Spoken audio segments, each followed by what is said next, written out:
प्रिय विद्यार्थी मित्रांनो, मी दीपाली कुलकर्णी देशमुख माझ्या विंग्स ऑफ फिजिक्स या चॅनलमध्ये आपल्या सगळ्यांचं मनपूर्वक स्वागत करते। आपण पीवायक्यू ची सिरीज बघतो आहोत जी सीईटी साठी आहे। तर आज चॅप्टर घेतो आहोत आपण ग्रॅव्हिटेशन। का घेतो आहोत चॅप्टर ग्रॅव्हिटेशन?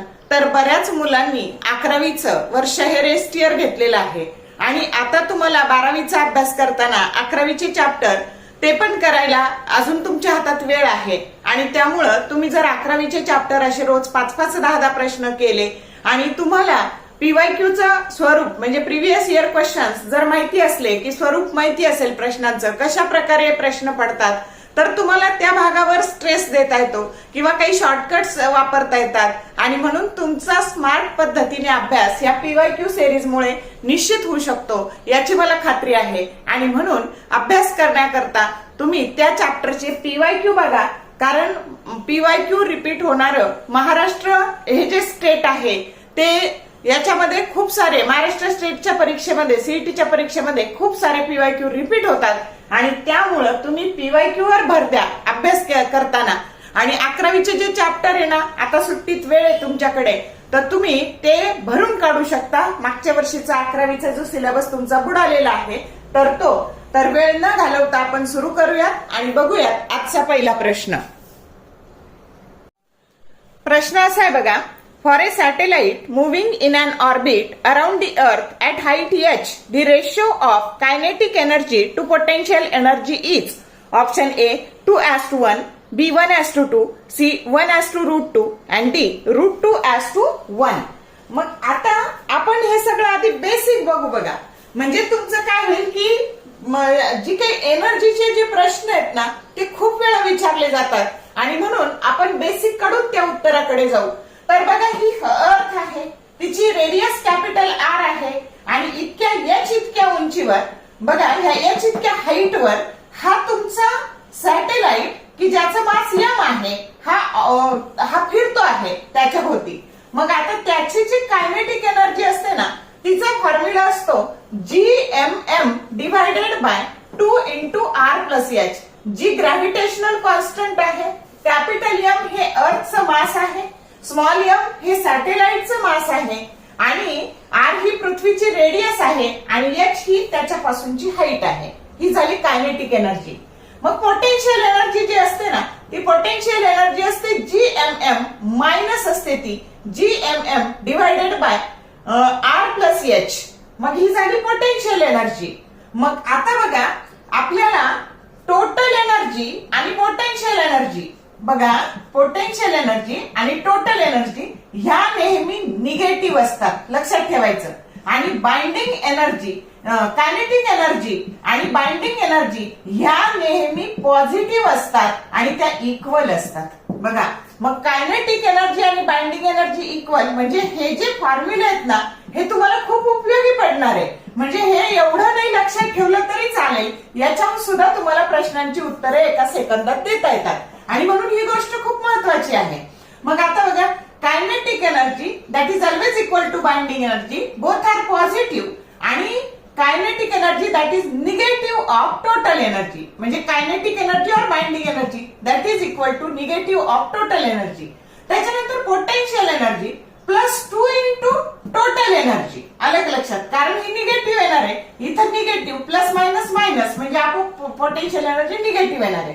मग इथं मात्र -2 × Ke आणि दॅट इज इक्वल टू, आणि के आणि बी सारख्याच आहे म्हणून -2 × B। तर हा चार्ट चांगला करा, काही विचारलं तर तुम्हाला उत्तर लिहिता येतील। समजलं?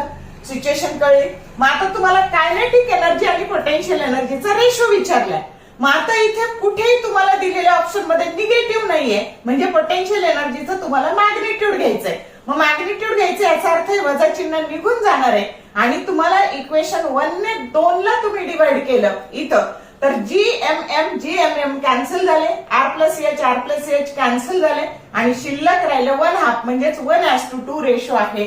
आता पहिल्यांदा करतो आहोत म्हणून एवढं करायची गरज आहे, पण जर तुमचं उत्तर पाठ असेल की कायनेटिक एनर्जी आणि पोटेन्शियल एनर्जीचं मॅग्निट्यूड यांचा रेशो 1/2 असतो म्हणजेच 1:2 असतो, जो करेक्ट ऑप्शन बी आहे। तर या पद्धतीने म्हणून हा चार्ट चांगला करून ठेवा. तुम्हाला खूप साऱ्या प्रश्नांची उत्तरे इथं देता येतील. समजलं का? आता हा प्रश्न बघा.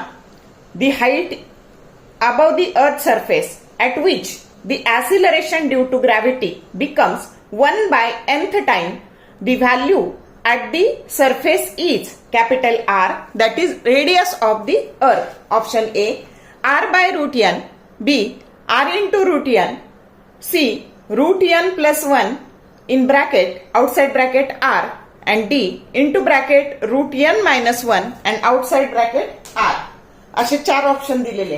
मग आता आपल्याला काय दिलंय आणि काय विचारलंय, तर आपल्याला असं दिलंय की एच इतक्या हाईटवर acceleration due to gravity g by n आहे, म्हणजे अर्थच्या सरफेसवर ती जी आहे, तर तिथे हाईट आणि रेडियस याच्यामधलं रिलेशन काढा. मग आता आपल्याला माहितीये की ही acceleration due to gravity on earth surface, त्याचा फॉर्म्युला असतो g that is equal to GM divided by R square. आणि एच इतक्या हाईटवर आता हाच फॉर्म्युला असतो जी डॅश ही ऍसिलरेशन ड्यू टू ग्रॅव्हिटी, हे total distance R plus h त्याचं ब्रॅकेट स्क्वेअर, आणि जी म्हणजे ग्रॅव्हिटेशनल कॉन्स्टंट आणि कॅपिटल एम म्हणजे मास ऑफ दी अर्थ. मग असे 2 ऍसिलरेशन ड्यू टू ग्रॅव्हिटीचे इक्वेशन आपल्याला मिळाले. मग आता काय करायचं, डिवाइड 2 by 1. मग 2 by 1 केल्यावर जी डॅश बाय जी ही व्हॅल्यू आपल्याला मिळाली, GM divided by R plus H bracket square into GM divided R square divided by GM. GM काय झाले, कॅन्सल झाले. शिल्लक काय राहिलं, R divided by R plus H चा ब्रॅकेट स्क्वेअर. आता ह्या जी डॅश ची व्हॅल्यू जी बाय एन टाकली, हे जी काय झाले, कॅन्सल झाले. 1 by n that is equal to R divided by R plus H चा ब्रॅकेट स्क्वेअर असं इक्वेशन आपल्याला मिळालं. मग आपल्याला स्क्वेअर रूट घेतलं दोन्ही बाजूचं, कारण आपल्याला एच आणि आर मधलं रिलेशन काढायचंय. मग स्क्वेअर रूट आलं 1 by root n that is equal to R divided by R plus H, and therefore R plus H that is equal to root N into R. आणि मग H बरोबर हे 1 तिकडे हे आर तिकडे ट्रान्सफर केले, ते -1 झाले आणि ते कॉमन काढले, तर आपल्याला मिळालं बघा हे इक्वेशन मिळालं एच बरोबर रूट एन -1 इंटू आर, की जो करेक्ट ऑप्शन काय आहे, डी आहे. समजतंय? खूपदा रिपीट झालेला आहे. तर आता हा 2024 ला आलेला आहे, सीईटी 2024 ला आलेला प्रॉब्लेम आहे. ह्या टाईपचे प्रॉब्लेम तुम्हाला कसे येऊ शकतात, तर हा आलेला नाही पण येऊ शकतो. G dash that is equal to g by 2 झालं तर काय, सोपा फॉर्म्युला लक्षात ठेवायचा की h that is equal to root n, म्हणजे जेवढे टाइम्स झालं ना त्याला जी बाय एन टाइम्स, तर त्याला रूट मध्ये घालायचं, रूट एन -1 आणि आउटसाइड ब्रॅकेट आर. मग 2 आलं ना तर इथं फक्त यांच्या जागी काय लिहायचं, रूट 2 -1 आणि आउटसाइड ब्रॅकेट आर. मग जर आता हे नाही विचारलेलं पण विचारलं जाऊ शकतं, एका सेकंदात आपल्याला उत्तर काढता येतं हा चार्ट जर नीट केलेला असेल तर. आता g dash that is equal to g by 3 कधी कधी विचारलंय, तर ते सीईटी 2021 ला विचारलंय, 23 ला विचारलंय, 24 ला विचारलंय, 25 ला पण विचारलंय. मग परत आपल्या शॉर्टकट नुसार इथं फक्त रूट 3 घालायचं. आता g dash that is equal to g by 4 कधी विचारलंय, तर सीईटी 2024 ला विचारलंय. त्याच्यानंतर इथं रूट 4 घालायचे आणि रूट 4 ची व्हॅल्यू येणार आहे तुमची 2 -1 आणि हे इथं बघा लक्षात ठेवा एच बरोबर आर येतं इथं सिम्प्लिफाय केल्यानंतर. त्याच्यानंतर सीईटी 2024 ला g dash that is equal to g by 5 विचारले, मग इथं घालायचं फक्त रूट 5 -1 इंटू आर. समजलं का? या पद्धतीने तुम्हाला शॉर्टकटने उत्तर याचं काढता येतं. आता हा प्रश्न बघा. A body weighs 72 Newton on the surface of the earth. The gravitational force on the body due to the earth at a height equal to half the radius of the earth will be option A 32 Newton, B 48 Newton, C 96 Newton and D 162 Newton. आता आपल्याला दिलंय काय, विचारलंय काय, तर या पृथ्वीच्या पृष्ठभागावर हे अर्थ आहे आणि इथं जे वेट आहे ना ते वेट 72 न्यूटन दिलंय. ऍसिलरेशन ड्यू टू ग्रॅव्हिटी इथं जी असते आणि डब्ल्यू बरोबर एम जी असतं, जे 72 न्यूटन दिले, 72 न्यूटन दिले. आणि ही हाईट ह्या रेडियसच्या हाफ, आलं का लक्षात, म्हणजे हे 6400 ना, तर तर ही 3200 उंचीवर इथं तुम्हाला वेट विचारलंय, ग्रॅव्हिटेशनल फोर्स असा शब्द वापरलाय. Gravitational force that is nothing but weight. कळलं का? हेच आपल्याला समजलं पाहिजे. आणि इथली ऍसिलरेशन ड्यू टू ग्रॅव्हिटी तिला जी डॅश म्हणायचं. मग आपल्याकडे आधी फॉर्म्युला असतो बघा, g dash by g that is equal to R divided by R plus H चा ब्रॅकेट स्क्वेअर. मग ह्या एच ची किंमत r/2 टाकायची. r/2 टाकल्यावर हे 3/2 r झाले, r कॅन्सल झाले आणि 3/2 चा square that is nothing but 4/9. मग आता तुम्हाला इथं ग्रॅव्हिटेशनल फोर्स काढायचा आहे म्हणजे mg काढायचंय. इथे दोन्ही ठिकाणी mg ने गुणायचंय.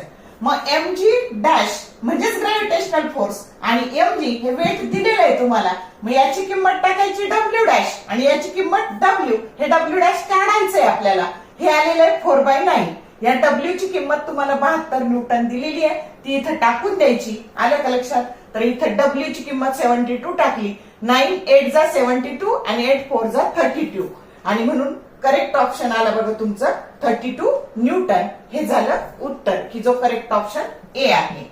समजलं का? तर ह्या पद्धतीचे प्रॉब्लेम पण चांगले करून ठेवा.